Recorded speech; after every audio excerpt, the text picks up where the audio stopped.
بسم اللہ الرحمن الرحیم۔ آج میں آپ کے سامنے صلاۃ تسبیح کا طریقہ اور اس کی فضیلت احادیث نبوی کی روشنی میں بیان کروں گا۔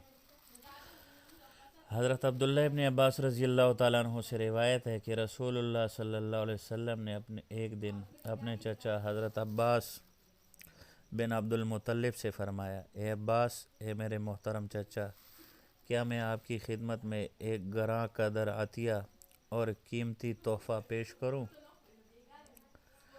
کیا میں آپ کو ایک خاص بات بتاؤں؟ کیا میں آپ کے 10 کام اور آپ کی 10 خدمتیں کروں؟ یعنی آپ کو ایک ایسا عمل بتاؤں جس سے آپ کو 10 عظیم الشان منفعتیں حاصل ہو۔ وہ ایسا عمل ہے کہ جب آپ اس کو کریں گے تو اللہ تعالیٰ آپ کے سارے گناہ معاف فرما دے گا، اگلے بھی اور پچھلے بھی، صغیرہ بھی کبیرہ بھی، ڈکے چھپے بھی اور اعلانیہ ہونے والے بھی۔ وہ عمل صلاۃ تسبیح ہے، اور اس کا طریقہ یہ ہے کہ آپ 4 رکعت نماز پڑھیں اور ہر رکعت میں سورہ فاتحہ اور کوئی دوسری صورت پڑھ لیں۔ پھر جب آپ پہلی رکعت میں قرات سے فارغ ہو جائے، یعنی سورہ فاتحہ کے بعد صورت پڑھ لے، تو قیام ہی کی حالت میں 15 دفعہ کہے سبحان اللہ والحمد للہ ولا الہ الا اللہ واللہ اکبر 15 دفعہ۔ پھر اس کے بعد رکوع کرے اور رکوع میں بھی یہی کلمہ 10 دفعہ پڑھے۔ پھر رکوع سے اٹھ کر قوما میں بھی یہی کلمہ 10 دفعہ کہیں۔ پھر سجدے میں چلے جائیں اور اس میں یہ کلمہ 10 دفعہ کہیں۔ پھر سجدے سے اٹھ کر جلسہ میں یہی کلمہ 2 سجدوں کے درمیان 10 دفعہ کہیں۔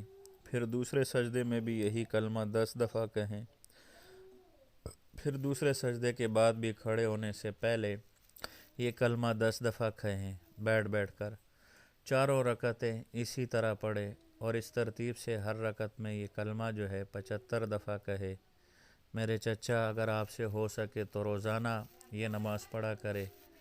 اگر روزانہ نہ پڑھ سکے تو ہر جمعہ کے دن پڑھ لیا کرے، اور اگر آپ یہ بھی نہ کر سکے تو سال میں 1 دفعہ پڑھ لیا کرے، اور اگر یہ بھی نہ ہو سکے تو کم از کم زندگی میں 1 دفعہ پڑھ ہی لیں۔ احادیث کی کتابوں میں صلاۃ تسبیح کی تعلیم اور تلقین رسول اللہ صلی اللہ علیہ وسلم سے متعدد صحابہ کرام سے روایت کی گئی ہے۔ امام ترمذی رحمہ اللہ نے رسول اللہ صلی اللہ علیہ وسلم کے خادم اور آزاد کردہ غلام حضرت ابو رافع کی روایت اپنی سند سے نقل کرنے کے بعد لکھا ہے کہ ان کے علاوہ حضرت عبداللہ ابن عباس، عبداللہ ابن عمر اور فضل ابن عباس نے بھی اس کو روایت کیا ہے۔ حافظ ابن حجر نے رحمہ اللہ نے اپنی کتاب الخصائل المکفرہ میں ابن جوزی کا رد کرتے ہوئے صلاۃ تسبیح کی روایات اور ان کی سندی حیثیت پر تفصیل سے کلام کیا ہے، اور ان کی بحث کا حاصل یہ ہے کہ یہ حدیث کم از کم حسن یعنی صحت کے لحاظ سے دوم درجہ کی ضرور ہے۔ اور بعض تابعین اور تبع تابعین حضرات سے، جن میں عبداللہ ابن مبارک جیسے جلیل القدر امام بھی شامل ہے، صلاۃ تسبیح کا پڑھنا اور اس کی فضیلت بیان کر کے لوگوں کو اس کی ترغیب دینا بھی ثابت ہے۔ یہ اس کا واضح ثبوت ہے کہ ان حضرات کے نزدیک بھی صلاۃ تسبیح کی تلقین اور ترغیب کی حدیث رسول اللہ صلی اللہ علیہ وسلم سے ثابت تھی، اور زمانہ بعد میں تو یہ صلاۃ تسبیح اکثر صالحین امت کا معمول رہا ہے۔ حضرت شاہ ولی اللہ رحمہ اللہ نے اس نماز کے بارے میں ایک خاص نکتہ لکھا ہے، جس کا حاصل یہ ہے کہ رسول اللہ صلی اللہ علیہ وسلم سے نمازوں میں، خاص کر نفلی نمازوں میں، بہت سے اذکار، دعائیں ثابت ہیں۔ اللہ کے جو بندے ان اذکار اور دعاؤں پر ایسے قابو یافتہ نہیں ہیں کہ اپنی نمازوں میں ان کو پوری طرح شامل کر سکے، اس وجہ سے ان اذکار و دعوات والی کامل ترین نماز سے وہ بے نصیب رہتے ہیں۔ ان کے لیے یہی صلاۃ التسبیح اس کامل ترین نماز کے قائم مقام ہو جاتی ہے، کیونکہ اس میں اللہ تعالیٰ کے ذکر، تسبیح اور تحمید کی بہت بڑی مقدار شامل کر دی گئی ہے، اور چونکہ ایک ہی کلمہ بار بار پڑھا جاتا ہے، اس لیے عوام کے لیے بھی اس نماز کا پڑھنا مشکل نہیں ہے۔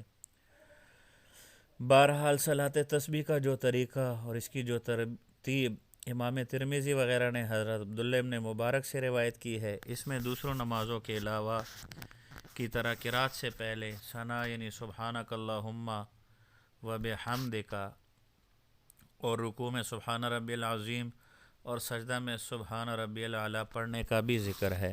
اور ہر رکعت کے قیام میں قرات سے پہلے کلمہ سبحان اللہ والحمد للہ ولا الہ الا اللہ واللہ اکبر 15 دفعہ، اور قرات کے بعد رکوع میں جانے سے پہلے یہی کلمہ 10 دفعہ پڑھنے کا ذکر بھی ہے۔ اسی طرح ہر رکعت کے قیام میں یہ کلمہ 25 دفعہ ہو جائے گا، اور اس طریقہ میں دوسرے سجدے کے بعد یہ کلمہ کسی رکعت میں بھی نہیں پڑھا جائے گا۔ اس طریقے کی ہر رکعت میں بھی اس کلمہ کی مجموعی تعداد 75 اور 4 رکعتوں کی مجموعی تعداد 300 ہی ہوگی۔ بہرحال صلاۃ تسبیح کی یہ دونوں ہی طریقے صحابہ کرام سے منقول اور معمول ہے، پڑھنے والے کے لیے گنجائش ہے جس طرح چاہے پڑھے۔ نماز کے ذریعے گناہوں کے معاف ہونے اور معصیات کے گندے اثرات زائل ہونے کا ذکر تو اصولی طور پر قرآن مجید میں بھی فرمایا گیا ہے، لیکن اس تاثیر میں صلاۃ تسبیح کا جو خاص مقام اور درجہ ہے وہ حضرت عبداللہ ابن عباس کی جو ابھی حدیث ہم نے بیان کی اس میں پوری صراحت کے ساتھ ذکر کر دیا گیا ہے۔ یعنی اس کی برکت سے بندہ کے اگلے پچھلے پرانے نئے دانستہ نادانستہ جان بوجھ کر اور بھولے سے صغیرہ کبیرہ پوشیدہ علانیہ سارے ہی گناہ اللہ تعالیٰ معاف فرما دیتا ہے۔